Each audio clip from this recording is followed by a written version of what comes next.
Hello there, it's Mike. And Katie. It's episode 177. The one with Top Gun and burgers. This week on Cup of Rad.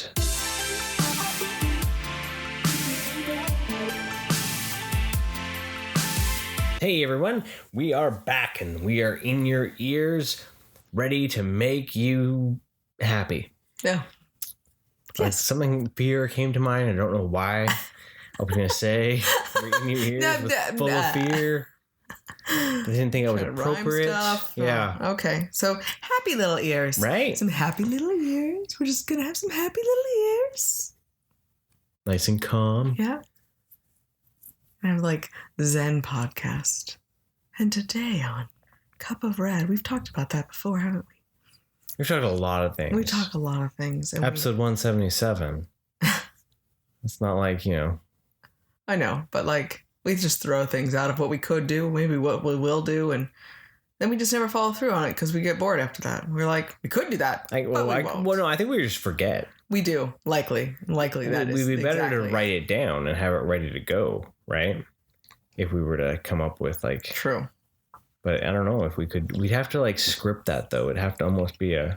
Yeah, it'd be really hard to stay on target with that. I don't know what we would talk about to stay nice and like... I think we could probably last maybe 5 minutes max. That's what she said. Which is sad. I'm not going to go down this road. What road? So many things I want to say right in that gutter. So I found something magical. I found cherry bubbly, and it reminds me of like cherry ices. And I mean, it's not the same sweetness, of course. Oh, not at all. I mean, because it's bubbly. But I love the flavor of it so much. So much more than I was expecting. It's like the ice that had been kissed by the sugary cherry juice. Essence of icy? But you've already sucked it all out, and it's just like that hard, crispy ice thing you have. So it's just the slightly flavored ice crystals. Mm-hmm.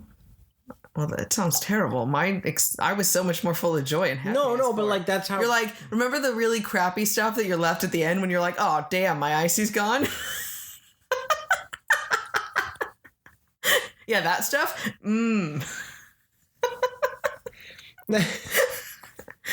Uh-huh. I wasn't meaning it like that. I was just meaning like that No, that's where like there's no sweetness left, there's no color left. It's just like that. Yeah. That the ice chunk that is like stuck to the side. It's like you're like, oh sweet, there's something there. And you're like, oh, like sucked over a dry snow cone. Yeah. Like, yeah.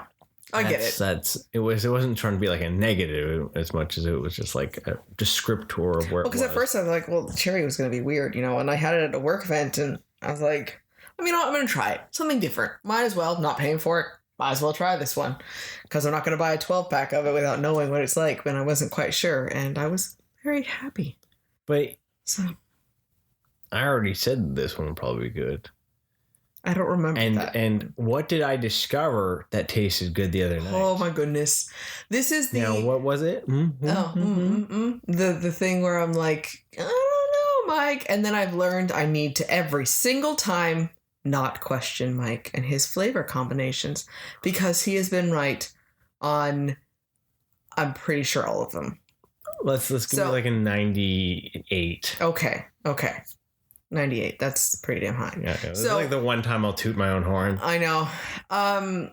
So we have one of my favorite beers from Bricklayer is London Calling Brown Ale, and it's got this nice creamy kind of vanilla-esque. It's got some bulk to it. It's got like nutty caramel. Almost, yeah, it's like right? it's got some caramely type richness to it, right? So I really like this stuff. Well, Kiddo was eating some cookies and cream ice cream. So non-dairy, of course, it's almond milk's ice cream the other day.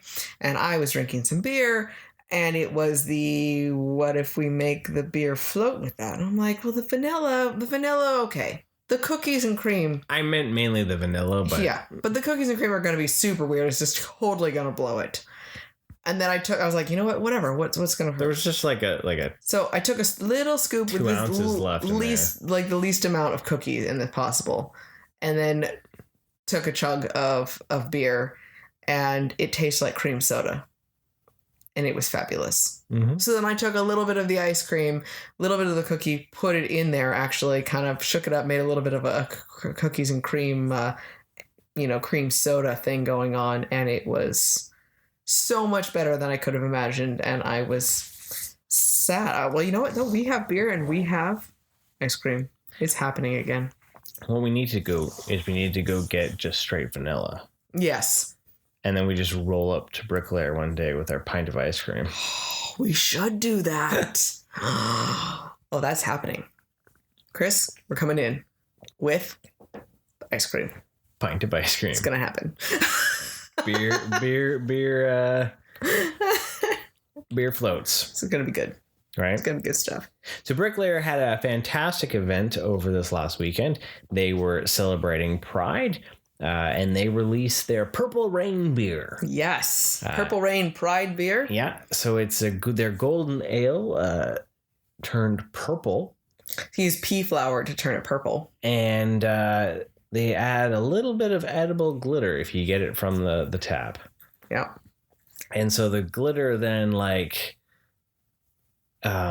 effervescence. Yeah. With the carbonation. So it's like a lava lamp. It's one of those it was beautiful. It just swirls. It's fantastic tasting beer.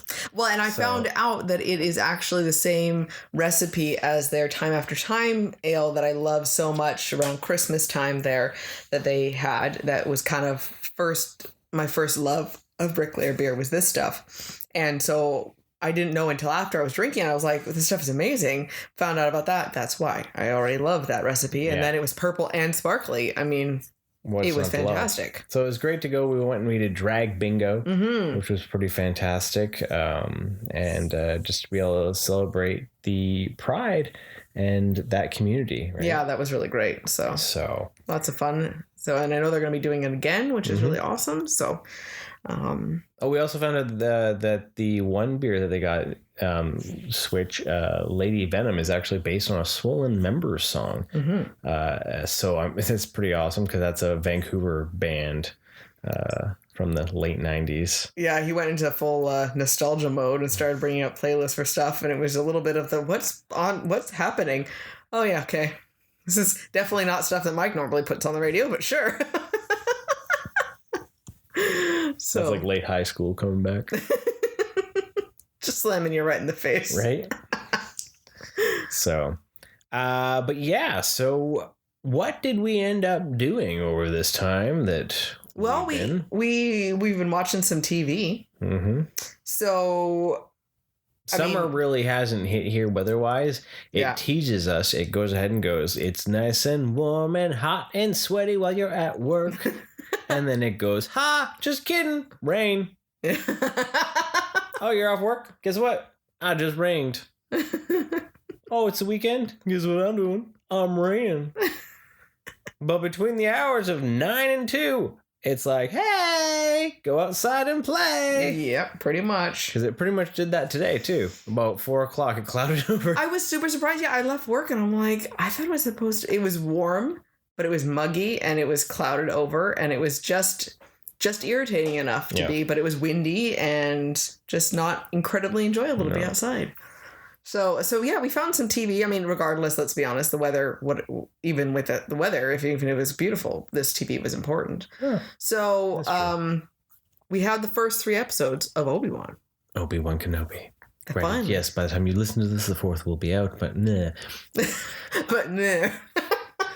I love that. So Obi-Wan Kenobi has hit Disney Plus. It's a much anticipated series, bringing back Ewan McGregor in the role he portrayed in the prequel trilogy. And thoughts? It's Ewan McGregor.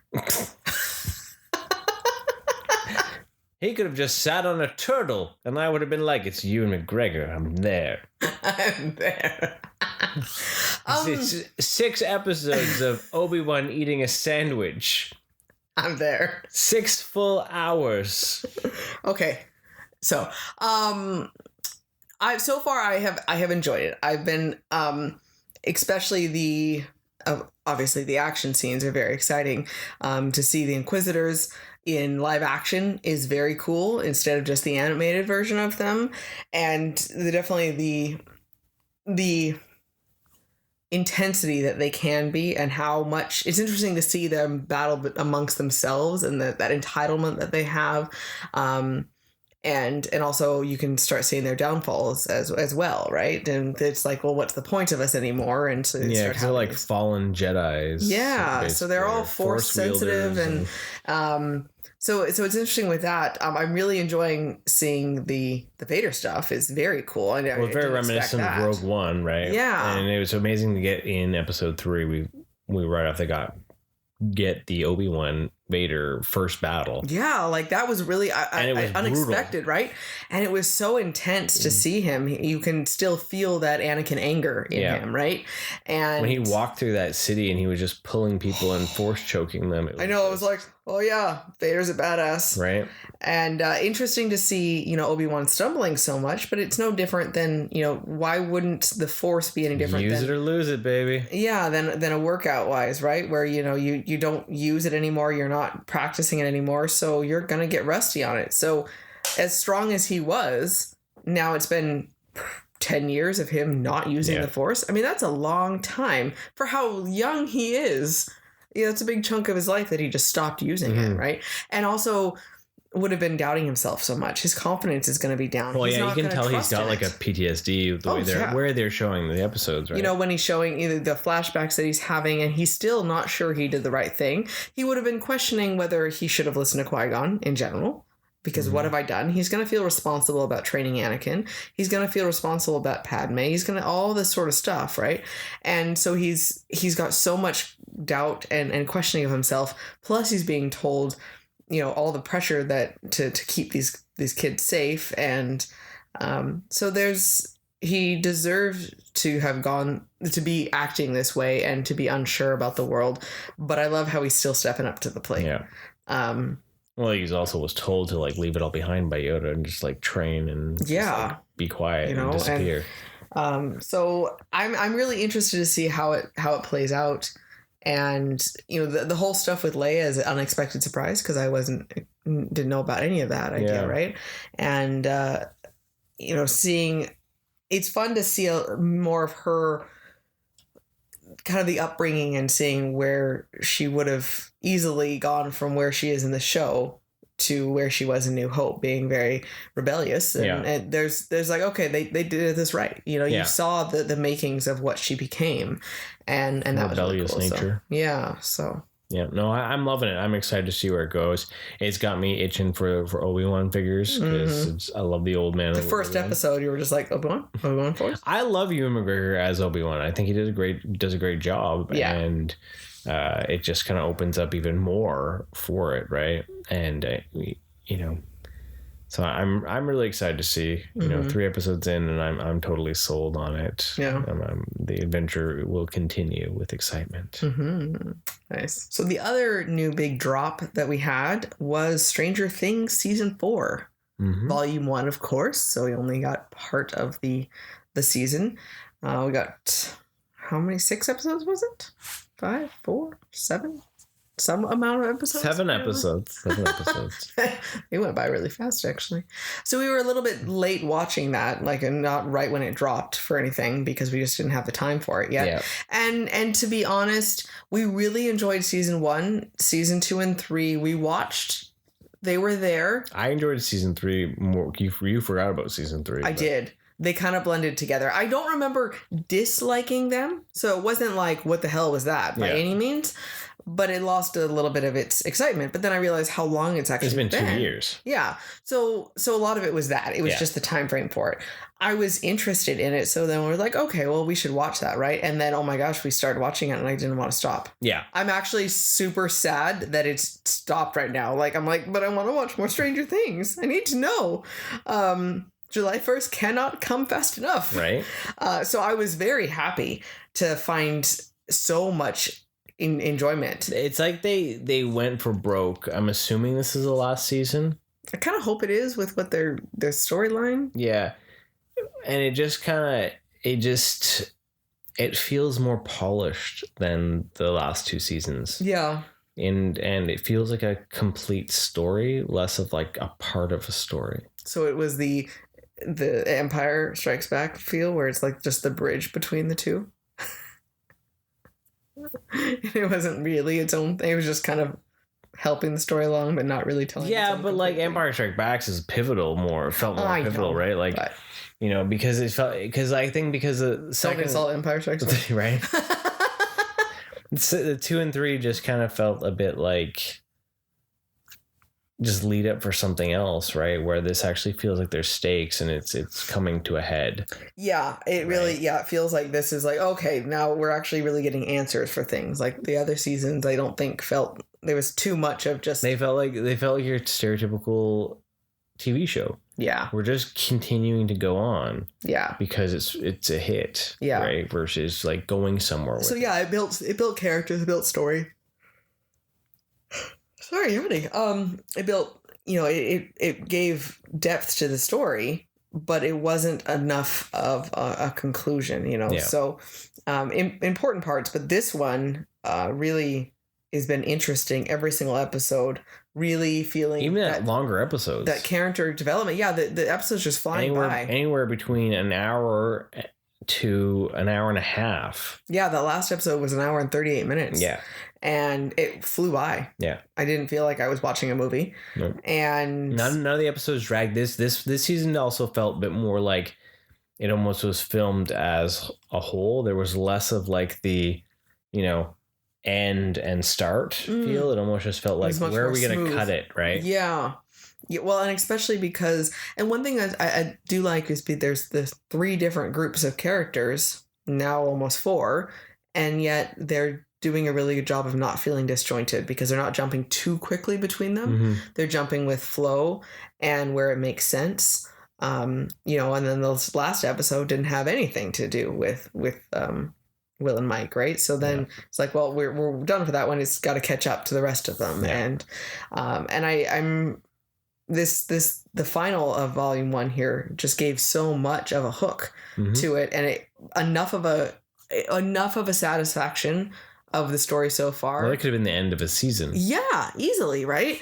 And it all just kind of fell into place suddenly. I was like, this was so beautifully, like the story was just laid out so nicely, all these pieces fitting together, and I'm very excited to find out more about this, you know, and yeah, I'm just definitely has a lot of Nightmare on Elm Street vibes. Yeah, more than anything, right? With and that was even before dream kind of like walking idea.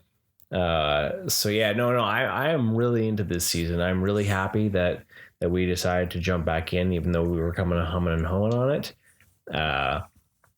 Won't lie, it did come into play a lot with a lot of kids. They were talking about it, and it was just like, I don't want to hear more spoilers. I don't have to dodge spoilers. Like, you know, I need to watch it because everyone's talking about it. I need to watch it to get it done because I still want to watch it, but we just need to get it done. And then it just turned into like a great, like, oh my God, this is awesome. Yeah. Right. So well, there was a few nights where like, we should go to bed. But then there's Stranger Things. This whole last week, I was like more tired than I should have been. Like, it was like, because the one day we watched one of them we were going to bed almost by midnight. We're like, oh, it's 9:30. Sure, we can watch an episode. Yeah. Yeah. So it was not an easy week. That there is proof that we really did enjoy it because we sacrificed our sleep and will. What was awesome was at work, and one of them was like, "Man, you look tired," and I was like, "Yeah, had a lot of fun on the weekend." And like, "Oh, you going out drinking?" I was like, "No, we were watching Stranger Things." And I was like, "I got to bed late. Like, I'm tired, yo." That's funny. So yeah, so July 1st. I will, that's my weekend planned apparently. Long weekend is Stranger Things. I mean. Luckily there's no movies I think coming out that weekend. Yeah, I think we're good. It'll be. Well, who cares, right? I have July 1st off, so you know what? That's just going to be the day right there. And I think the final episode is 2.5 hours. So it'll be the day. Yeah, like. There's 2 episodes dropping for part 2. Yeah. And one of them is an hour and 40, I think. So we have 2 movies. Yeah. Nice. It's like, it's like 2 movies. That's why I feel like it feels like it's the end. Yeah. Like Well, especially and even more so with the idea of filming all in kind of one big go, that it shows that they didn't really want to have those break. Yeah. You know, it didn't really make sense. Yeah.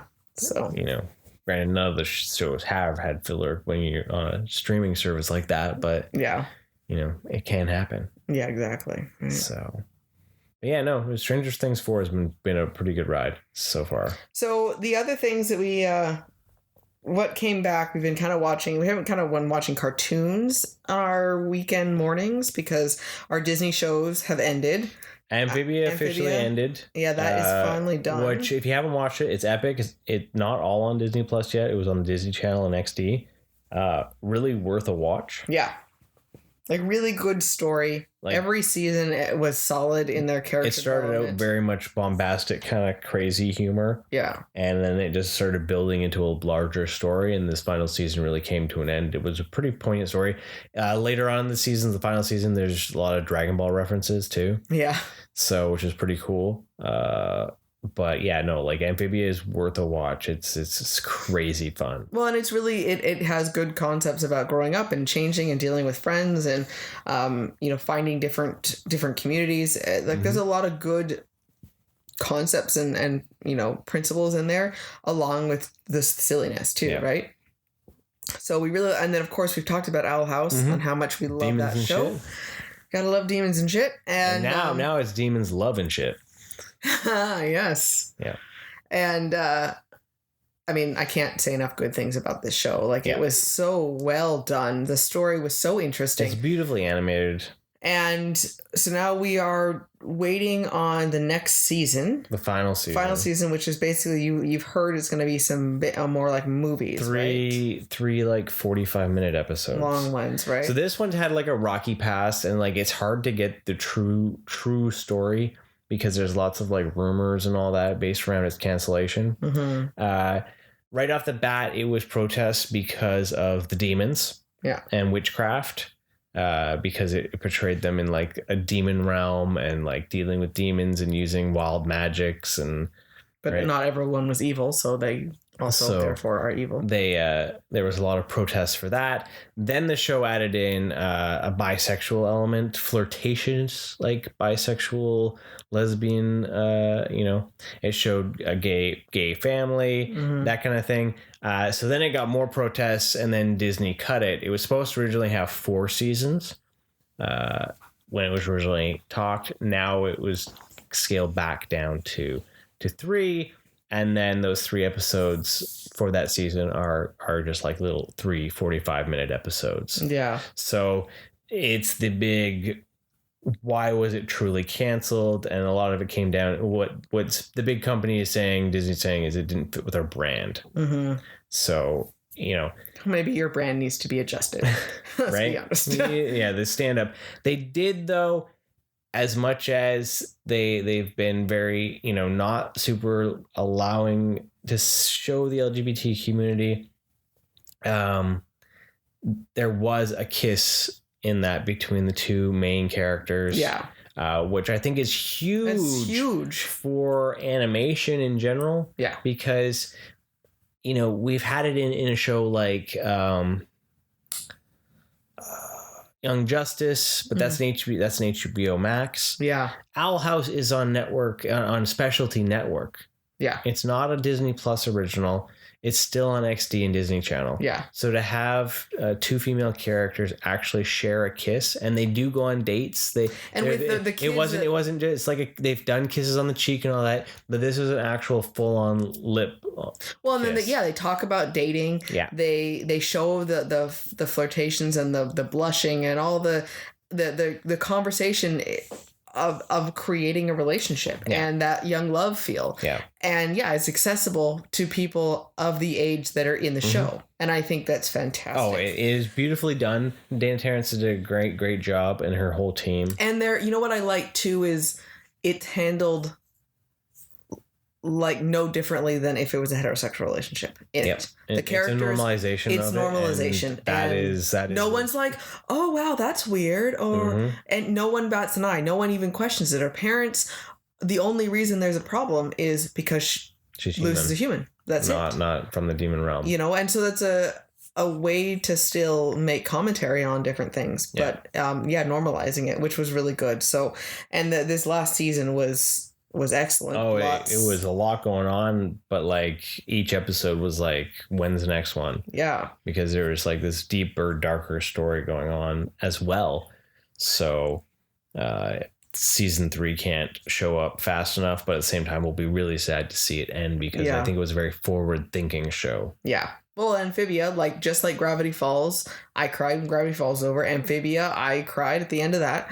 I am pretty darn sure I'm going to cry at the end of Owl House. And like this level of animation is something that needs to keep going on. Mm-hmm. And the creators of these shows are only going to deal with the bad vibe that some of these corporations and the world give them. Yeah, you know. Well, you have so many of them going off to find other places as well to try to create their medium. The Amphibia guy they created, Matt Bailey, I think. Mike Bailey? No, Matt maybe. Yeah, Matt. I just don't remember how to say his last name. Bailey or Bailey. He had said one of the characters was bisexual, but he wasn't allowed to put that in there. Yeah. Right? They will show 2 newts having a relationship because they were anamorphic characters. Yeah. Right? Alex Hirsch wasn't allowed to show that the 2 cops were in love until the very last episode, right? Yeah. And so little things like that, I'm glad that they're able to get them in, but like need to change. Yeah. Well, like Owl House showed, they need to normalize it. Yeah. And make it just like we would see anything else. Exactly. And so with those ending, there hasn't really been anything new talked about though, which is really disappointing, because like when Gravity Falls ended, we had Star had started, and when Star was ending, Amphibia was starting, and then Owl House was there. Yeah, you know. Well, we were hoping that McGee one would be kind of a something else, but it turned out to be not nearly as charming or in depth, and almost a little too kiddish feeling. Yes, it was not. It didn't. We tried like 5 episodes. And like it was pretty, but it was just not. It was very crass. Yeah, so I'm like, well, this is not heartwarming at all, and I can't get behind it. And so instead, we have turned to some reality sports television. Well, you know my love of Wipeout, so. We have Holy Moly's back. Yep. So they sucked me into that last season. That's a great show. Like it's so bad, but so fantastic. Right. I can't believe they can get away with some of the jokes they get away with on that show. So it's about mini golf, but then it throws in that extreme like wipeout moment. Right. Like if you fail, you get a stroke penalty. You know, and some of the courses are just fantastic. Well, and I love how it's, you know, Joe, the one announcer, is an actual sportscaster, and so he treats everything like he's actually on a real show, but real sports, right? It's announced very serious, but some of these obstacles are just hilarious. Like the pecker, That's my favorite one. Kiddo's favorite one. He's jokes right along with us for it, and the jokes never stop, and they never stop being funny. Yep, you got to get to the top of that big pecker. Yeah. And then this last one, she just got the tip of it. Yeah, she smacked her face on the tip of the pecker and just toppled over. Went down with a smile, though. It doesn't ever stop being funny. You know, you get on that pecker and you ride it good. Because if you don't, you're going to spill. Yeah. And, you know. So that's super fun to see, and it's impressive to see the skill that there actually is. I love how much Katie and Kiddo get into the golf though, which is hilarious. I'm in there just for like this smash, like who's gonna hit their face on something. You know, there's one where you gotta like zip line and then grab onto a pole and watch people like basically nut themselves and go spinning into the water. This year, that one seemed hard. Like that's what I'm there for. But like when it gets down to the actual golfing, and when someone misses, both of them, it's like if they were watching the Super Bowl. We get really into the sports aspect. And it was just, it's like, hilarious. Oh, so close. It's awesome, but it's funny to see. Yeah. Well, you gotta both it, you know? Yes. No, totally. Yeah. Yeah. It's good time. One show that came back though that I was super excited that was coming back because it took forever to come back because this is what started our whole like finding the wipeouts and all those kind of things. In the beginning, there was back in COVID, Floor is Lava. Yeah. Floor Lava is back on Netflix. I was so excited. We loved watching that show. If you don't know what Floor Lava is, there's an obstacle course where they have to get through a room, and the floor is lava, but it's like a goo or whatever, right? And if they fall in, you're out. Mm-hmm. You know, then you have to try to get your team over. All three, well, not all three, but one of you have to make it over, and then basically, yeah, the more people you get over, the better your chances to move on to the next round. So the first season, you did a room, and then someone else did a room, and like there was more rooms. I don't like this new season. I was really disappointed. We've only watched 2 episodes, and they all 3 teams do one room, and then they do whoever 2 moves on goes on to this volcano race, and it's boring. Yeah. Like the first room, the rooms are fun, the first ones, but like hasn't been as many spills. Yeah. But then the lava race is actually really boring. It really is really boring because it's almost there's no chance to spill too. Yeah. It's just a matter of speed of racing up. So there's no, having to psych themselves up or you're not having to jump on something that's going to knock you off because it was slippery with lava. It's just like you just spinning around or too far away or. So I was really disappointed. I'm going to keep watching it, but like the one guy though, his epic crash and burn though, he face planted into this thing and flew off of it. That was pretty good. And that was the actual room. That was the best one in the room. Yeah. But yeah, then watching the room, 3 times over, and it's not nearly as exciting, right? But so that kind of dwindled that. On good wipeout though idea, the water sports place that we went to last summer added an obstacle course. Oh, you were so excited! I showed you the email. I was like, Mike, check this out. So yeah. That's happening. I wish I could bring my phone over there and take you could cameras. You just wouldn't be doing anything. Yeah, no, totally not some really expensive trip to go over and take pictures. So we just have to trade off. But Kiddo was very excited to go, which I was super surprised about, honestly. Put it in a bag, maybe? Yeah. And just bring it with you? No, that'll just give me an excuse not to do anything, though. No, we trade off. Yeah. I'll film you film me. I'll dive over things, glint my pearly whites, and jump over something look cool. Yeah, you would too. I suck at all those things. I think I look cool. I don't know if I look cool. He does. I don't know. You just throw yourself at things so you look cool. That's right. You look better than I do. I mean, on Holy Moly there is an acrobatic course. So I mean, I'm very excited to see if anyone actually successfully does this. So they have to swing on an acrobatic swing and try to grab onto the hands of someone else, trapeze, and swing over. And it's so funny to see, stereotype here, but all the women fall off without even barely swinging. They just let go. Yeah. And I feel comfortable saying that because I know I would do the exact same thing. Some of them like belly flop. They hold on and they just ride straight down and drop. There is no holding on to the swinging. It's like they're not even holding on. Their grip strength is gone completely, and it shows how hard then when it hits that bottom arc. That's how much pressure then it gives. How much strength you really need to hold on to that. And I think about all that sort of stuff, and I would do the exact same thing. Well, we saw what happened when you tried to do the rope swing. I have PTSD from that. Like it makes me slid down that rope swing like a rock. It's so terrible. Like it was one of the. I mean, I actually hurt myself on that place, and the rope gives me more like fear and heebie-jeebies. Yeah. Because I had to sit there and psych myself up. Tried so hard.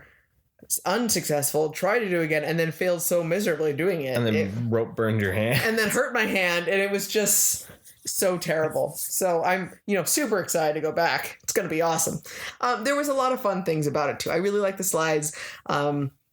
Even the trampoline is fun, and the new obstacle course will be fun because I'm excited for the obstacle course. It's not me having to jump off of something. Heights not my favorite thing. Well, there is the one thing where you can jump off the thing. You can jump, off of a little like diving platform idea, right? So there'll be fun things. Oh yeah, I'm so excited. So I know you're very excited. I'm excited to go back because when our time ran up on that, I was so sad. Yeah. I could be there all day. I'm just like dipping and diving. I'm gonna go hang out on the beach, and Mike's just gonna go hang out there. So parkour, right? So, but yeah, no. So that's that. Yeah. So now we talked about so many other things. Randomness. The other weekend, something came out, something very near and dear to my heart. Bob's Burgers, a movie. That's right. It finally came out. It finally did come out. And one thing that was super cool is that if you watch the show, it has been leading up to this moment the entire season. Yes. The sidewalk outside Bob's has slowly been cracking and sinking in the opening, in the episodes. In the closer to the end episodes here, people are tripping over it. Mm-hmm. And in the movie, a giant sinkhole opens up. And I love that they actually showed that how many people will just ignore something like that and not even question it. And then all of a sudden things catastrophic happens. And it was like, it was telling you that something was wrong. Yeah. We just didn't want to pay attention to it, right? So well, even Teddy walked in at one point. He tripped and was like, you gotta get your sidewalk repaired, Bob, right? Yeah. So giant sinkhole. Yeah, so Bob has to pay his loan off or payment. Yeah. To the bank, and the bank says, no, you have 7 days or we repossess all your equipment. Mm-hmm. That's the whole premise of the movie. And what's kind of cool about this is that the movie doesn't go so grand and crazy that it feels out of place. Like, this just feels like it easily could have been part of the series. Mm. And then for some people, they're like, oh, that's ridiculous. But it's the length of like 5 3/4 of episodes. Yeah. Right? It's almost a 2-hour movie. Yeah. Right? So like episodes are 20 minutes. Yeah. So, so we wouldn't want to have 6 episodes in a row that tell you the story. Exactly. We wouldn't want that. So it makes sense to have it in the movie format. Yeah. And it worked perfectly. Yeah. It had the songs, it had the laughs, it had the heart. It was everything that we love watching Bob Burgers for. Yeah. And I absolutely loved it. Yeah. Like, it definitely, where the Simpsons movie felt out of place because it was really ridiculous. Yeah. This just feels like a really extended episode. Well, this just feels like if we ever going to watch the season again, we would have to stop and watch the movie right there.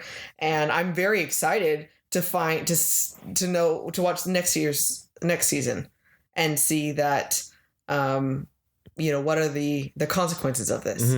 Because they had so much growth for these characters finally in here, and they didn't have random new characters that showed up that took away from the core characters. You actually got to have growth and development for those core characters. Yeah. There wasn't some big flashy big name actor in it that trying to steal the show. It's like they spent any of the money that they had in the movie on the animation because it was more fluid. Yeah. There was more bounce and pull. Like the fact that there were so many scenes where the characters were dancing, but like it wasn't the normal Bob's dancing, and they had like more like wiggle to their body, right? So it was great. It was a good story too. Yeah. It was interesting. It held my interest of like what's going to happen, and it had the suspense of things.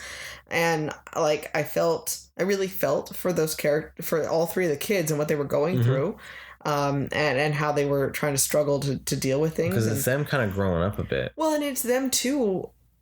For so long, it's not like they are immune. They know their parents don't have a ton of money. They're well aware of it, but dealing with it in a different way and kind of having it hit you in the face, and that difference between childhood and seeing the reality of some things and the consequences, and then wanting to help out, and that kind of in between where a kid shouldn't really have to deal with that stuff, but they tend to do that because they start feeling that need to be responsible or help out, you know? And so it was like relatively intense stuff, all while being also silly because like the songs and everything makes it silly. Yep. So.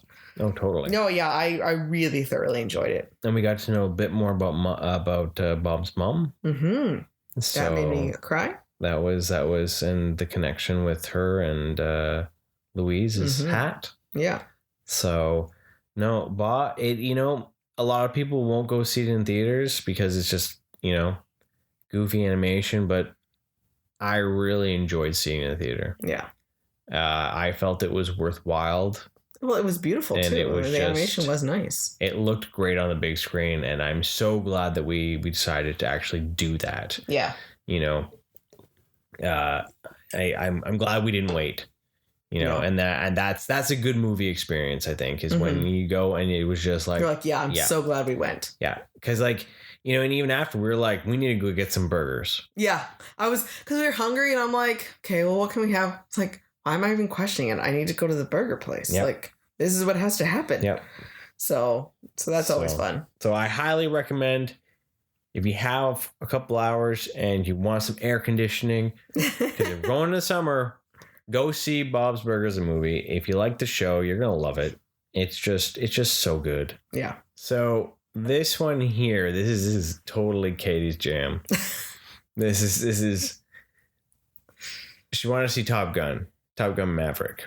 And so then she was like, well, I don't remember the original Top Gun or if I've seen it. Like, I knew I had seen it, pretty sure, but I couldn't really remember it. So I was like, I really feel like I should watch it just in case. And I've seen it quite a few times.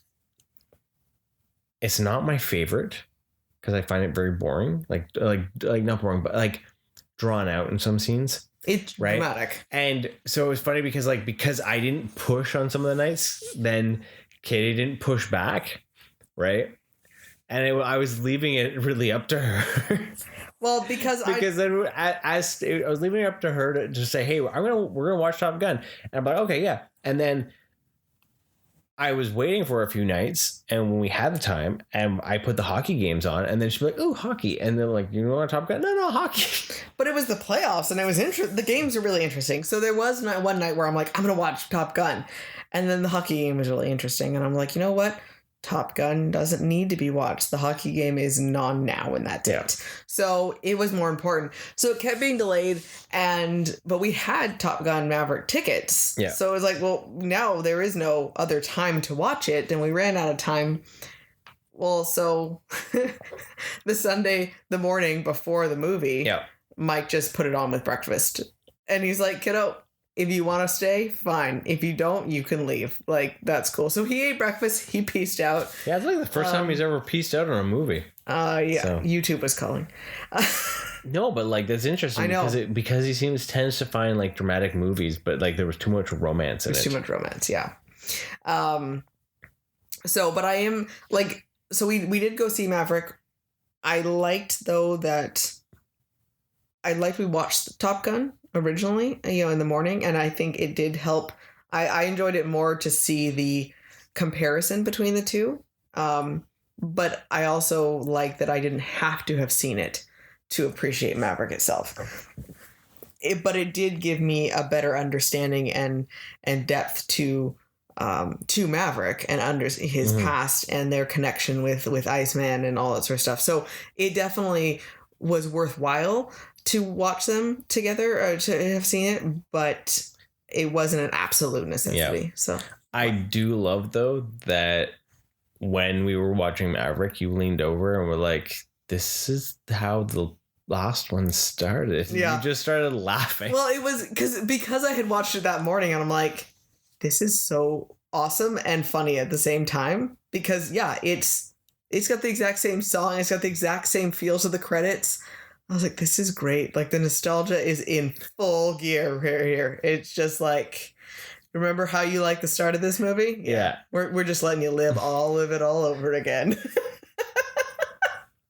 So But yeah, the original one is definitely product of its time. Yes, the 80s. It is very much a product of its time for sure. You know, you have. So I grew up. My dad loves airplanes, and he loves airplanes. We used to go to all the air shows. It was a very common thing. You know, I grew up down in Nevada. It was very close to the Fallon Air Force Base, which is actually the flight school.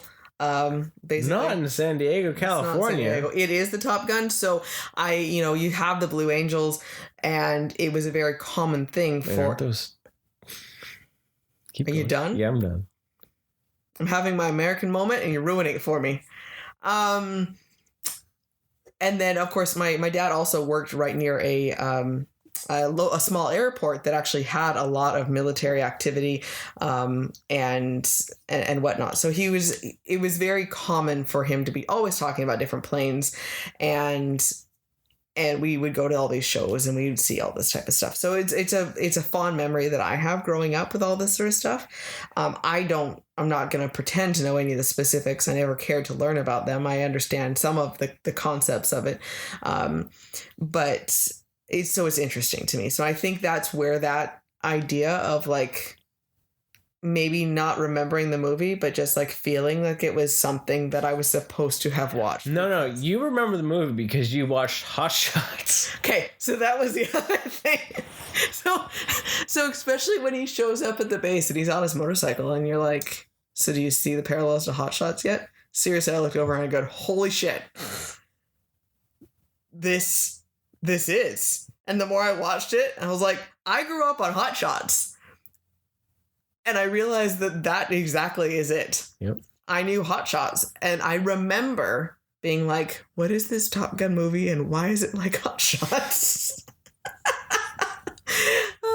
I mean, I'm very much aware now of that is not the way, of course. No, totally. What came first was Hot Shots. Hot Shots came first, and Maverick totally was like, you know what? We're gonna copy Hot Shots. What if we like Hot Shots, but what if it was serious? Yeah.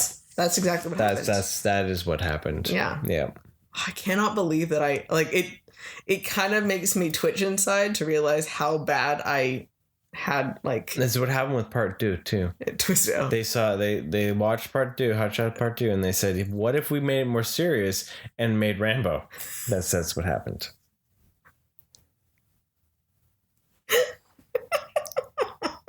But specifically Rambo 2 and 3. Good to know. Good to know. Yeah. So yeah. So I was happy to have watched Top Gun again now.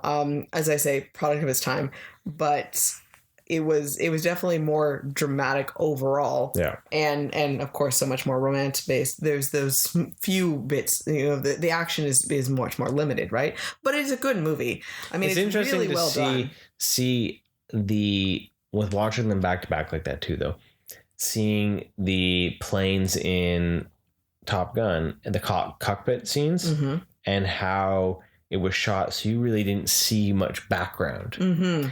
And then watching Maverick and seeing that they were able to the cinematic magic to allow you to get more of an immersive feeling with those, right? Like because so much of it was real though too, right? Yeah. Well, yeah. So yeah, jumping to Maverick, then I really, really liked that movie. Like I loved that it had such an homage to the original one still, with especially how it started. Like it kind of warmed my heart to feel like that old vibe to it. But because the action level, that it was more mature in the way that it was the story unfolded. Yeah. And definitely the action level was just so much of it was real. Yeah. My sister was sharing that some of it we found out that it was filmed in many locations. Some of it was filmed in Lake Tahoe, but they used actually some of the Air Force the pilots from Fallon Air Force Base there. So which was kind of cool. So a little bit of a connection again, just that reminder of home type feel, right? Yeah. It was most likely the snowy scenes at the end, the undisclosed. That would make sense. The the undisclosed northern Asian continent countries. Yeah. That was one thing that was nice actually with both movies, that it doesn't give an actual country. Yeah. I mean, let's be honest, we all know, and it was quite ironic timing and terrible timing to see the with Maverick, but the countries are undisclosed, and it could really be anything, right? It's just just an unknown enemy type thing, right? But yeah, it was probably Tahoe with the snow. That's definitely a harken to like some of the more 80s movies too. They never really gave a lot of bad guys. It was just like, and then it allows it to supposedly be able to stand test of time too, right? And insert random villain here, right? One thing I appreciated is, so I don't have any problem with military movies, and I really do appreciate the pride that can come out of military families and the connection and the community and the importance of it. And I have some friends that have been involved in the military, and of course my grandparents were in the military, so I have no problem with that. But I liked that the movie focused more on that connection and the importance of the people that make up the military, and not the political motivations and the bigwigs pulling the shots, and just seeing the mission and not seeing the people that are involved in the mission. And it wasn't America first. It wasn't rah-rah. There was no unnecessary flag waving or patriotism, because it would have felt out of place. Mm-hmm. It wouldn't have made the movie better by putting that in there. And I think it allows for a wider audience and focuses on the story and the importance camaraderie of it. Exactly. So I love the camaraderie. It's perfect word for it. I love that. And I like that from the original movie, and I liked it here, and it allowed it to focus on that. And I love that line there when Maverick's talking to the John Hamm's character. He's like, okay, so this is the mission, but I want to know, how are they getting home? Yeah. What's the plan for getting them home? Yeah. And Hamm just looks at him like, what are you talking about? Like that? I don't care about that. Teach them to fly the mission. All I care about is that it's mission success. Well, part of that mission success should also be, how do we get them home? Yeah. And if you seriously cannot find an option, you have to understand the reality is not everyone might be able to come home. I get that. That's the risk that happens when it comes with military missions. But it shouldn't be an acceptable loss. There should not be an acceptable loss these are people. They're not tools. Yeah. And I love, that whole conversation with Iceman saying that the military needs Maverick. Well, it's not just his skills, but it's his heart. Yeah. And it's his caring for the people, and it's unwavering for him to say we can do this, and also not compromising on the people's safety, right? So I really liked Tom Cruise, and I think he did a good job again bringing that intensity and that confidence to the character, and I was happy. So because you pointed out that this was totally me, and that Top Gun was not your favorite thing in the world, how did you feel about Maverick? I really enjoyed Maverick. I thought it did a really good job of bringing some realism back to filmmaking, because it was difficult to spot out a lot of the CG in a lot of the scenes. You could still tell it was there, but there was a lot of realism, something that I think really has been missing in a lot of big budget movies. Yeah. Because we've just gone to, full green screen, whereas the bulk of this felt real. Yeah. It did not really make me feel like I was just watching an animated movie with the live action actors, right? Yeah. So that was something that I thought was really cool to see. And it really did build a good story about bringing people together that really don't want to be together, and learning how to overcome your obstacles to do what you need to do. Well, and whether it's your past traumas that you've dealt with, or past grudges that you might have, or anything, like everyone has baggage that they got to deal with. And at some point, regardless, we have to work together. Yeah, for it. and growing through it, right? Yeah. So it was a really good story. I really enjoyed it. It was fantastic, right? So the guy that directed this is the guy that directed Tron Legacy. So his only successes have been movies that he's revitalized 30 years later. So well, good job, 2 for 2 right there. You know, like his other one with Tom Cruise was Oblivion, and it failed. That was an original. So he's gonna be the how do we bring back an old franchise? Yeah, that's what it feels like. So but create a complete enough story where you don't necessarily need a sequel. Yeah. Right. So. Yeah, exactly. Because this one here, it just it still had the love story in it. And a different not as style. Cheesy though. Yes, definitely. It felt much more real and I'm trying to think of the word. Not forced. Yeah, like natural. It felt more natural, right?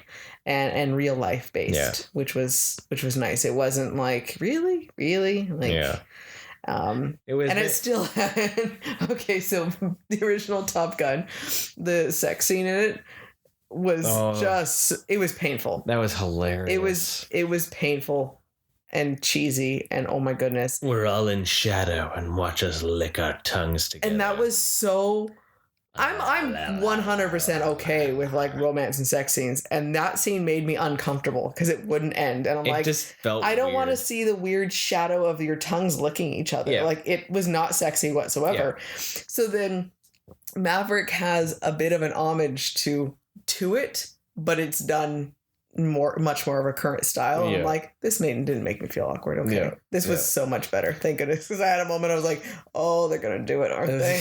Oh no. They should have. It should have just been their silhouette and the tongues just flopping.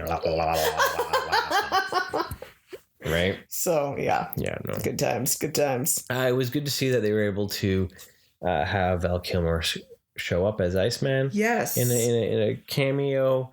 I know it's hard for him to do things, especially with his throat cancer. Yeah, I thought that was interesting that they were able to blend it into the story, and so they didn't have to, they could still use him in whatever capacity he was able to do, and fit right in. I thought that was really interesting. Yeah. So and then they digitally recreated his voice for those scenes because he doesn't have any voice now, right? That's what I thought.